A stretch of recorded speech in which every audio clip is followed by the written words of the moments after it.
नमस्कार, स्वागत है आप सभी का सी न्यूज भारत में। मैं हूं आपके साथ ज्योति श्रीवास्तव। वक्त हो चुका है महाराष्ट्र बुलेटिन का।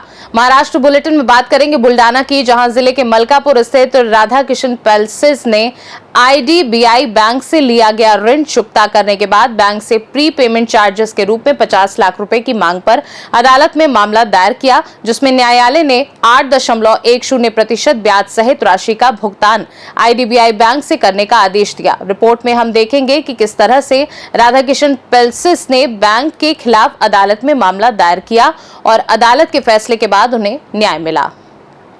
बुल्ढाना जिले के मलकापुर स्थित राधा किशन पैलेसेस ने 2009 में आईडीबीआई बैंक से 4 करोड़ रुपए की नगद ऋण सीमा शुरू की थी, जिसे 2017 तक बढ़ाकर 21 करोड़ रुपए कर दिया गया। 2017 और 18 में ब्याज दरों में कमी के लिए बैंक को पत्र लिखा गया, लेकिन जवाब न मिलने पर 2018 में उन्होंने खाता एचडीएफसी बैंक में स्थानांतरित कर दिया और आईडीबीआई को पूरी राशि चुकता कर दी। बाद में आईडीबीआई बैंक ने प्री पेमेंट चार्जेस के नाम पर 50 लाख रुपए की मांग की, जिसे लेकर राधा किशन पैलेसेस ने अदालत का रुख किया। अदालत के आदेश पर आईडीबीआई बैंक ने साल 2018 से लेकर भुगतान तक की अवधि के ब्याज और अदालती खर्च समेत राशि राधा किशन पैलेसेस को लौटाने का निर्देश दिया। राधा किशन पैलेसेस ने न्यायपालिका के फैसले पर संतोष व्यक्त किया है। मैं विशाल विनोद कुमार मुंद्रा, मेरी मलकापुर में राधा किशन पैलेसेस के नाम से दाल मिल का काम है और यहाँ पे मेरा बैंक में आईडीबीआई बैंक के अंदर मेरा कैश ट्रेडिंग अकाउंट था। इसका अकाउंट नंबर है 50565100000684 और बैंक से मैंने लिमिट लिया था, लेकिन उनका ब्याज ज़्यादा होने के कारण मैंने उनको बोला 2018 में कि मैं वापस कर देता हूँ आपको, मेरे को दूसरे बैंक में शिफ्ट करना है। और वो मैंने फिर उनको जो मेरी अमाउंट है मैंने पे ऑर्डर से उनको वापस दे दी और मेरा खाता मैंने नील कर दिया। लेकिन खाता नील करने के बाद में पूरा सब मैंने उनको बैंक वालों को मेरा नो ड्यू सर्टिफिकेट मांगा और मेरे प्रॉपर्टी के डॉक्यूमेंट्स मांगे, क्योंकि मैंने मॉर्गेज किए थे। तो उसके बाद में बैंक ने मेरे को सीधा मना कर दिया और उन्होंने मेरे को बोला कि आपको प्रीपेमेंट चार्जेस देना पड़ेंगे। तो मैंने उनको बोला कि भाई प्रीपेमेंट चार्जेस तो कोई मेरे लिखे ही नहीं है एग्रीमेंट में। तो भी उन्होंने फिर बोले बिगर प्रीपेमेंट चार्जेस में आपके डॉक्यूमेंट हम देंगे नहीं, और उन्होंने मेरे से 1,50,36,603 रुपये मांगे। नांदुरा रोडवरील राधा किशन पैलेसेसचे मालक विशाल विनोद कुमार मुंदडा यांनी 2009 मध्ये आयडीबीआय बँकेकडे कर्ज लिमिट मागितली। त्यांना 4 करोड 35 लाख रुपये कर्ज लिमिट मिळाली। त्यानंतर दरवर्षी ते कर्ज लिमिटची रक्कम वाढ करत 21 करोड रुपयापर्यंत आली।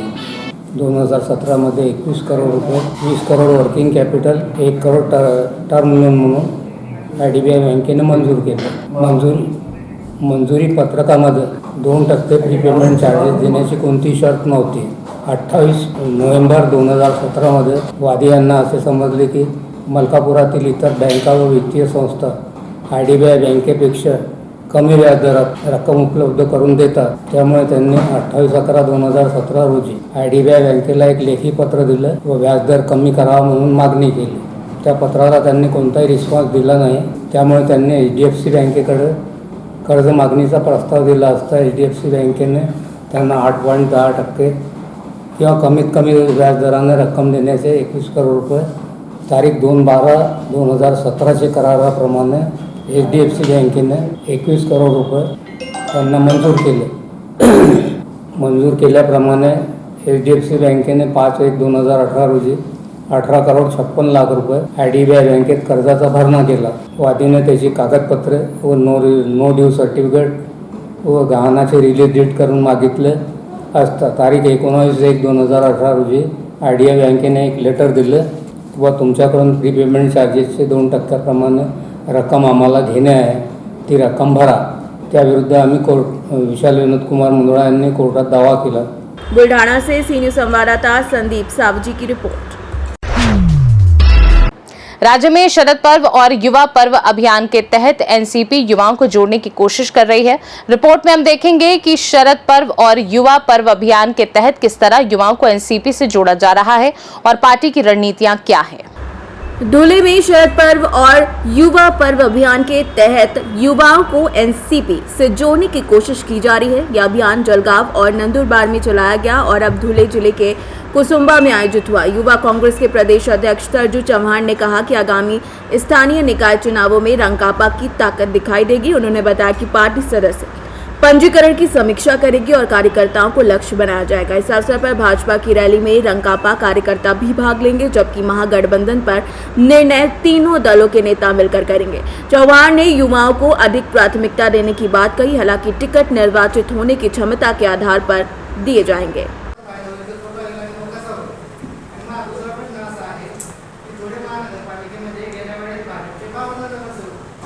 खरं तर महायुतीमध्ये एकत्र लढायचं की वेगवेगळं लढायचं याबद्दल तुम्ही काही आपल्या कार्यकर्त्याचं मनोबल वाढण्यासाठी जर काही बोलला असेल तर तो अंतिम नाही। याबद्दलचा अंतिम निर्णय महायुतीचे तिन्ही नेते बसून एकत्रितरित्या घेतील, परंतु पक्ष वाढवण्यासाठी प्रत्येक पक्षाच्या नेत्यांचं एक असं कार्यकर्त्यापुढे मनोबल वाढावं या उद्देशाने कार्यकर्ता कामाला लागावा अशा उद्देशाने अशा पद्धतीचे विधान आले असते तर त्याला आम्ही एवढं सिरियसली घेत नाही, कारण अंतिम निर्णय हे तिन्ही पक्षाचे वरिष्ठ नेते त्या ठिकाणी घेतील। त्याचबरोबर कुठल्या पक्षाला किती जागा हा निर्णय आताच आम्ही सांगू शकत नाही। निवडून येण्याच्या निकषावरती त्या जागा सोडतील। एखाद्या वार्डामध्ये जर एखाद्या उमेदवाराला चांगलं काम केलं असेल तर तो त्या वेगवेगळ्या मित्र पक्षाचा असेल तर ती जागा मित्र पक्षाला सोडण्याचं धोरण हे आम्ही विधानसभेमध्ये वापरलं होतं। त्याच धोरणावरती पुढच्या काळामध्ये सुद्धा आम्ही काम करू आणि जास्तीत जास्त महायुतीच्या ताब्यामध्ये स्थानिक स्वराज्य येतील याची काळजी घेऊ। धुले से सी न्यूज संवाददाता नीलेश परदेसी की रिपोर्ट। कल्याण डोंबिवली महापालिका क्षेत्र में स्वच्छता अभियान का शुभारंभ किया गया, लेकिन सांसद बालिया मामा महात्रे की अनुपस्थिति चर्चा का विषय रही, खासकर जब उनका क्षेत्र आयोजन से जुड़ा हुआ था। देखिए ये रिपोर्ट। डोंबिवली महापालिका क्षेत्र में स्वच्छता अभियान का भव्य शुभारंभ हुआ, जिसका उद्देश्य नगर को स्वच्छ और सुंदर बनाना है। हालांकि इस महत्वपूर्ण अवसर पर भिवंडी लोकसभा क्षेत्र के सांसद बालिया मामा महात्रे की अनुपस्थिति चर्चा का विषय बनी रही। कल्याण पश्चिम का भी बड़ा हिस्सा भिवंडी लोकसभा क्षेत्र में आता है, जिससे उनकी उपस्थिति की उम्मीद थी। स्थानीय सूत्रों के मुताबिक उनकी अनुपस्थिति को राजनीतिक दृष्टिकोण से इग्नोर किए जाने के रूप में देखा जा रहा है। डोंबिवली से सी न्यूज संवाददाता दीपक मोरे की रिपोर्ट। शिवसेना ने डोंबिवली में 3 पदाधिकारियों को अहम जिम्मेदारियां सौंपी, जिसमें विवेक खामकर और कविता गावन चौधरी को संपर्क प्रमुख, जबकि किरण मोनकर को उपजिला संगठक पद पर नियुक्त किया गया है। इस रिपोर्ट में आइए दिखाते हैं कैसे शिवसेना के संगठनात्मक ढांचे में इन नियुक्तियों के राजनीतिक प्रभाव का असर पड़ेगा। देखिए ये रिपोर्ट। डोंबिवली में शिवसेना एकनाथ शिंदे गुट ने 3 नए पदाधिकारियों को अहम जिम्मेदारियां सौंपी हैं। विवेक खामकर और कविता गावन चौधरी को कलम्बा, मुंब्रा, कल्याण ग्रामीण और डोंबिवली विधानसभा क्षेत्र का संपर्क प्रमुख नियुक्त किया गया है, जबकि किरण मोनकर को उप जिला संगठक का पद सौंपा गया है। इस मौके पर शिवसेना डोंबिवली शहर शाखा में आयोजित कार्यक्रम में विधायक राजेश मोरे, राजेश कदम और अन्य पदाधिकारियों की उपस्थिति में नवनियुक्त पदाधिकारियों का स्वागत किया गया।